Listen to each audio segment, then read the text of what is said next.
Hello guys and welcome to some Hearts of Iron 4. Today I'm going to make an introduction for my upcoming series by showing you my first campaign I did in the game. So let's go to single player and let's go to communist goals of this playthrough over South America. So I'm leaving it paused right now. It's the 18th of March 1953, a bit after World War III completed. But let's explain what happened first off. So as you can see in our homeland, I took Uruguay, half of Paraguay, half of Bolivia, and Chile. So Chile was a quick one for me. That was my first war and I got to fully annex them no problem. My next war with Paraguay and Uruguay I declared at the same time, and I clicked call allies, and the Soviets decided to make Paraguay communist while I got its other half of the state because Paraguay is divided into two states. So sadly I didn't get to annex that, and Uruguay was only one state, so I got to annex that. Now let's go to Bolivia. Oh yes, so what happened here was I actually annexed the whole territory, but something to do with World War II completely screwed up everything. So here's what happened. So Bolivia, Peru, one of the two, I attacked them, and right at this moment the Soviet Union was at war with Germany and Italy, and they were in their own conflict, along with the UK supporting the Soviets. So it was the Allies and the Comintern versus the Axis. The United States was not in the Allies at the time, but when I attacked Peru, since Peru was an Axis member, that brought the United States to be on the Axis. So the United States was at war with literally everyone.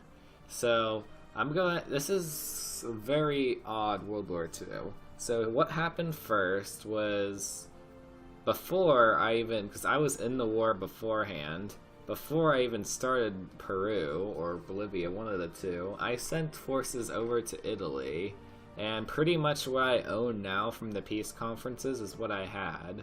So I landed in Sardinia from whatever this is, I think, Bizet, and I took that, and then I met little resistance. So I went to Sicily, and from there on I moved towards Rome. I think I actually owned like half of Rome, and then Italy capitulated. This was a huge mess. It was like Argentina, I owned all of this, and I owned something right here, Britain owned something, and it was just a mess. And after that, I retreated my troops home. Oh, actually what I did next is I tried to invade Germany from Denmark and try to help out Denmark, but that did not work out. So I declared war on Peru and Bolivia. Well, USA got into the conflict, so Brazil wasn't communist, nor was any of these. Venezuela was also on the Axis, so I was fighting them. But it took me like 3, 4, maybe even, actually it was like 2 to 4 years to break past Peru, because what the US did is it stationed a lot of expeditionary and volunteers in Peru. So I basically held this line here. I used this river, and I cut off the border. What I try to do is push off here, because when you push into here, this province can't reach that province, so it wasn't that much of a gain. And slowly I pushed forward after doing failed naval invasions to this port to try to cut them off, which also obviously didn't work. So when this happened, I streamlined through here. I declared war on Ecuador, took them over, and right when I was about to attack Colombia, Colombia got declared war on by Germany, and so did Brazil. So these two countries were now at war with the Axis, so they started bordering Venezuela and making sure they couldn't get there. So what I do is I bring my troops through Colombia and start marching up Central America. So I basically got to the Yucatan Peninsula before I started meeting real resistance. And this is when I had to use some tactics. So I had my main army stationed on the main border while I had Marines ready to invade this port right here. So when I successfully invaded this port, I set up a front. I extended the front line from like here to like here. So I added extra troops in addition to reducing the amount of provinces the enemy could occupy. So that's how I successfully pushed forward from here.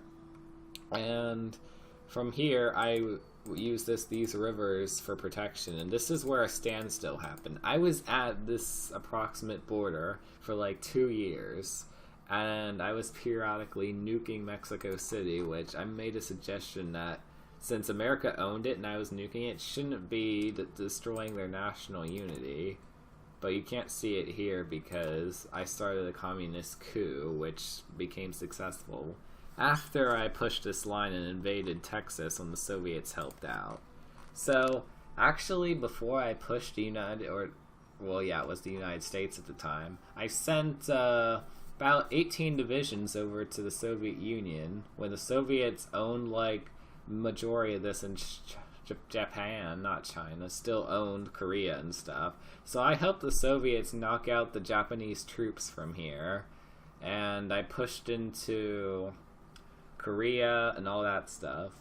And what I did next was I invaded the Philippines and took them out. But I also forgot to mention that I nuked Berlin, and Great Britain pushed all of its troops up, and I nuked Berlin, and Germany's national unity fell enough where they capitulated. Anyway, aside from that, a year passed, and I invaded, I think this is, I do not think it's called Satsuma, but it's the most southern island. I guess it's Kyushu. Well, I don't think I said that right, but I successfully invaded here. There were like 20 enemy divisions on this island, the Shikoku, and there was like no one here, so I continued to push here. I think it was Yugoslavia or someone. No, it wasn't Yugoslavia, it was Yugoslavia who opened another front in Hiroshima. And just know I nuked Tokyo, Hiroshima, Nagasaki. I nuked all of that, so Japan's national unity was at its smallest. After that, I pushed up this thing, and Japan capitulated. So, after Japan capitulated, that was basically the end of World War II. So it was the Treaty of... it wasn't Oslo. Oslo was the Treaty of World War III. It was something... Oh, it's the Treaty of Rome. So what happened in this treaty was that I got this half of Bolivia, and I took a lot of these Mexican provinces, as well as this one island in the Pacific. Where is it? Oh my gosh, I can't find it right now. Oh, right here. Palau. And I took this West German territory, this Italian territory, Italian Africa, not this stuff, that was World War III. And that's basically all I took for this war. So immediately following World War II, the Soviet Union decides, pardon me, I got a cough here. The Soviet Union decides to make claims on Romania, and since Romania is in the Axis, or not the Axis, the Allies, the Soviet Union then declared war on them, which called the United Kingdom into the war. Acknowledged by this time that America was now communist, and this whole world is basically Comintern, except for the United Kingdom and a few other countries like West Germany, Republic of Italy, that survived.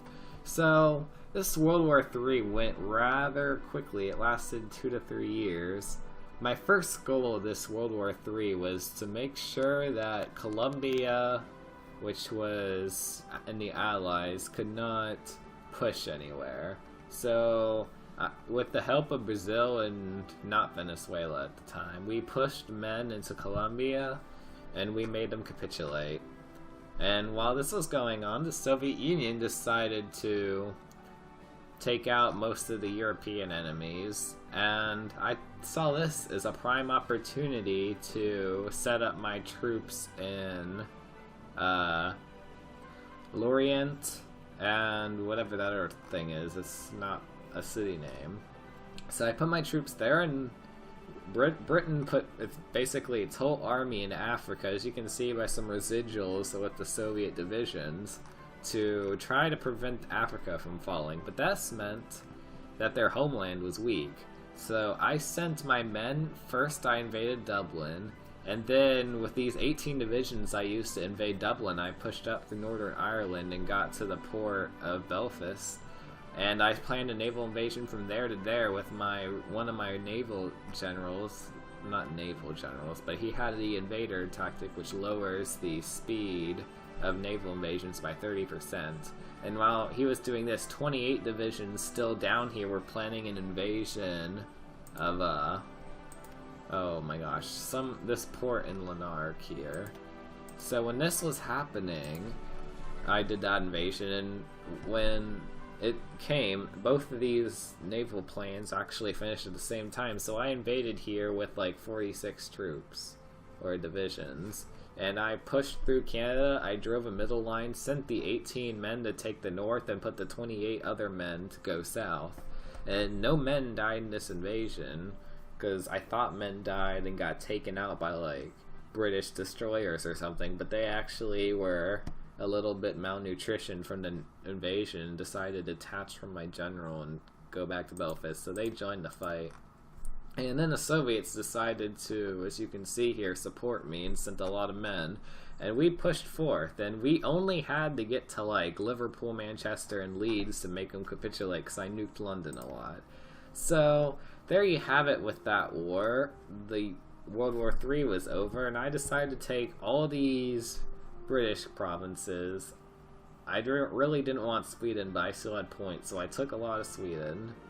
And I also took Fiji. We are going to Fiji. We are going to Fiji.